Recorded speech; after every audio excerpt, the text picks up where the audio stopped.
La neta hice trampa, cabrón. Umami na si Margarito. Neta, güey. Pacquiao, güey. At mas grabing damage pa pala ang dinulot ni Pacquiao sa kalusugan nito. Eso es lo peor que me pasó en mi vida. Boxing fans, maligayang pagbabalik.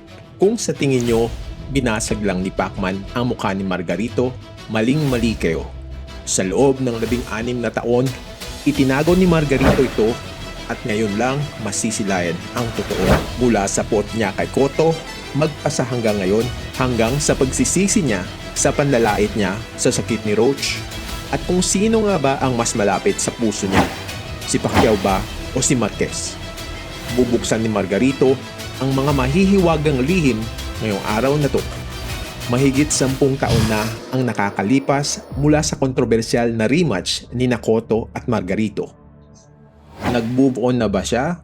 Ito ang unang itinanong ng interviewer sa kanya. Si yo fuera Miguel Ángel Cotto, después de todo el tiempo que ha pasado, ¿tú qué me dirías? Pues, güey, puto maricón, pinches chavalas. Pero ya pasaron como 10 años. Mismo, güey.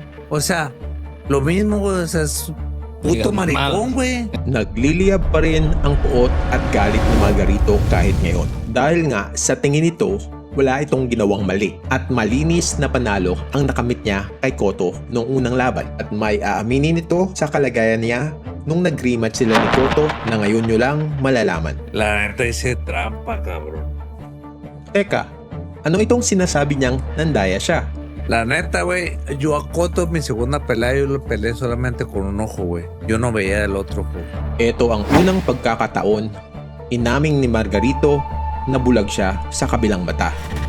At mamaya, ating malalaman kung may kinalaman ba si Pacquiao sa bagong balitang ito. Balikan natin ang tanong. Ano ba ang sinasabing daya ni Margarito dito? Yo hice trampa en los exámenes, güey. Neta. Nandaya pala si Margarito sa physical examination na ginawa ng komisyon sa kanya. Di nila alam na bulag na sa kabilang mata ang taong ito. At ginawa niya ito upang makapagpatuloy at labanan si Cotto sa kanilang rematch. At may patutsada din siya kung paano niya naisahan ang Team Cotto sa rematch. Y digo, mis respetos para sus entrenadores y para él. Yo dije, pues, qué pendejos, o sea, golpear en el ojo malo, en el ojo malo, en el ojo. Que si me hubieran dañado el otro ojo, yo no veo, güey. Si me hubieran hinchado el otro ojo, de este yo no veía, güey. Pero digo, gracias a Dios, pensaron que me iban a amarrar más el ojo. Se me hinchó, güey. Pero yo no veía ese ojo, güey. Wrong strategy ang ginawa ng Team Cotto sa rematch. Dahil pinuntarya nila ang matang napinsala ni Pacquiao. Di man lang nila alam na bulag na ito. Kung binanatan nila ang kaliwang mata ni Margarito, mawawala ng paningin si Margarito ng tuluyan. At bakit nga ba nilabanan niya si Cotto sa ikalawang fight kahit alam niyang may peligro ito sa kalusugan niya? ¿No se te hace un poco tonto intentar enfrentar a Cotto con un ojo menos? ¿Por qué lo hice? Porque pega como niña, güey. Y la neta, no, es neta, güey. Usted neta. Narinig nyo ba ang tawa ng ibang host? Nakakatawa man, pero prangka lang si Margarito at wari niya umano parang babaeng bata ang sundok ni Cotto. Ngunit nahirapan siyang in-knockout si Cotto gaya ng ginawa niya nung unang sagupaan. And this fight was concluded with the doctor stoppage. Yo le dije al doctor, deme un round más nomás. Un round más, deme. Hago todo lo posible por bloquearlo y se acabe la pelea. Pero ahí te va algo muy importante. Ano naman itong sinasabi niyang importanteng nangyari matapos ang stoppage? Cuando ya el doctor dijo, ¿sabes qué? No puedes continuar ya. Paró la pelea. No, pues todo el pinche se subieron al ring con Cotto. Hubo un periodista que le dijo, Cotto, ¿cómo sentiste la pegada? Isang reporter ang nagtanong kay Cotto kumusta daw ang suntok ni Margarito kung pareho lang ba ito sa unang sagupaan nila. No, pues igual que la primera pelea. O sea, el pendejo.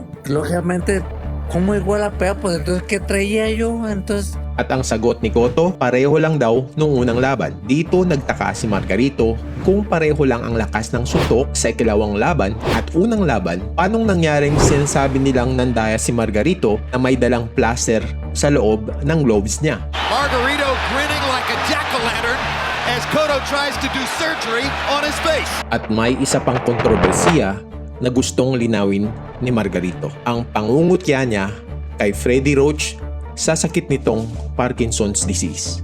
Tú te burles de un güey que tiene Parkinson y espérate, con todo respeto para Freddie Roach. Toda la razón, cabrón. Oye, y te voy a decir algo que me dolió mucho, cabrón. Por el puto video. Kinikilala ni Margarito na may punto at tama ang interviewer. Tila bang sinasabi niyang nagkamali ito noon sa pagkutya kay Roach. At ano itong banggit niyang nasaktan siya dahil sa pangungutya sa video. Pero mi niño me dijo, güey, papi, no te castigaré a Dios porque te burlaste del Señor.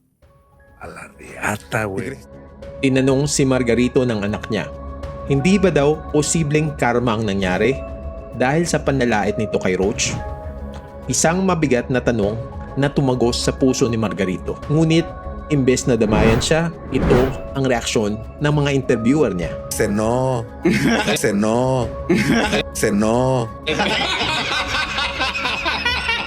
No, güey, la neta me sentí mal, cabrón. Ang sabi daw niya sa anak niya, no anak, na may pabirong panginginig ng katawan tulad ng isang taong may Parkinson's disease. Maiba nga tayo. Sino ba ang mas malapit sa puso ni Margarito? Si Pacquiao o Marquez? Fuimos a la pelea cuando peleó con Pacquiao Márquez. Sí, yo saludaba al Márquez, no puedo decir que es mi compa porque realmente no es mi amigo. Sí, lo conozco y lo admiro y por todo lo que hizo. Okay lang daw sila ni Marquez. Pero obviously, walang espesyal na relationship sa kanila. Si Pacquiao. Y todo el mundo lo sabe porque yo lo he dicho.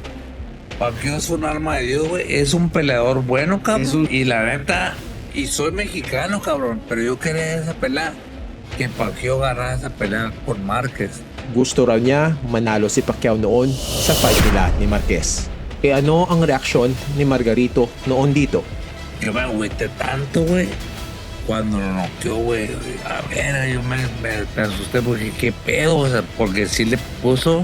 Sí. Nararamdaman nyo ba ang boses at nakikita nyo ba ang mukha ni Margarito? Para bang gusto niyang umiyak sa malupit na knockout ni Marquez kay Pacquiao? Ngunit naniniwala ba siyang sinadya at hindi lucky punch ang suntok na ito ni Marquez? Etong sagot niya. Yo no lo creo. Pacquiao iba bien, cabrón. Pero sí lo agarró y tuvo la suerte, ¿no? Margarito, just like Eric Morales, believed na it was a lucky punch. At naniniwala ba siyang gumagamit ng steroids si Pacman? Para mí no, cabrón, Para mí. Digo, si lo hizo, si realmente algo, yo no sé. Digo, yo le doy crédito porque se pone unas putitas entrenando. Yo lo veía entrenando cuando era un Ferreros. Talking about Pacquiao, sasabihin niya ang totoong damage na natamo niya kay Pacquiao. Ang matagal na niyang lihim na ngayong taon lang niya ibubunyag. Neta, güey, neta, Pacquiao, güey. La gente sabe que me quebró el hueso orbital, güey. Porque mucha gente me lo preguntó y yo les dije que no. A mí se me pegó la retina, güey. Y por eso yo no veía. Bukod sa basag na mukha, nawaglit ang retina ni Margarito at tuluyan itong nabulag. Yo dije, fue el peor día de mi vida que voy a pasar eso. Porque no te imaginas, güey, cómo sufrí, cabrón. At dinitalya niya ang hirap na dinanas niya sa injury na to. El hueso orbital, ¿no? Después la retina, güey. Duré 2 meses, yo creo, güey, sin voltear para arriba nada, güey. Si yo quería ver televisión, güey, yo siempre dormía boca abajo, güey, porque tenía que pegar bien la retina, güey. Veía televisión con un espejo aquí, para allá. O sea, todo, no podía ni levantar nada, güey. Eso es lo peor que me ha pasado en mi vida. Ito ang unang pagkakataon na binunyag ni Margarito na hindi lamang broken orbital bone ang tinamo niya kay Pacquiao. Inilihim niyang binulag din siya ni Pacman. Sa mga kwentong boxing tulad nito, pakisuntok sa subscribe, like the channel at gagandahan pa natin ang pagsasaliksik. Salamat, ka-boxing tayo.